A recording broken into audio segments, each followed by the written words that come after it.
been thinking a lot about this. I think, and it's a trend that's been around for a while. You could call it like design centered thinking, you could call it lean. I don't know. There are like so many things you could call it, customer centricity. I think that's positive. Like, I think it's a great aspiration. Like, obviously, probably, I think that. I think like the reality, and I think people are now talking about like, how do you make this a reality more, like every day? The thing I find so interesting about product management is like, you go to all these product conferences, you read a lot of product blogs, and everybody says like customer centricity, design center thinking, like you name it, like that's what you should strive for.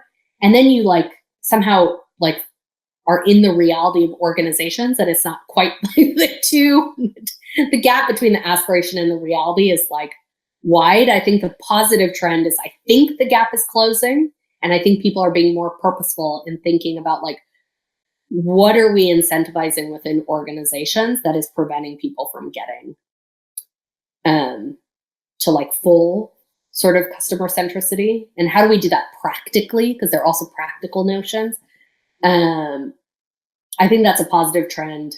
A negative trend might be that I don't think like it's not negative, it's like we haven't gotten there and we haven't fully understood the reality. I don't think of like, for example, if product managers focus on launch announcements and launching things, what message does that actually say about success and customer value, right? Like a launch announcement is like when something launches, it's not when it's successful.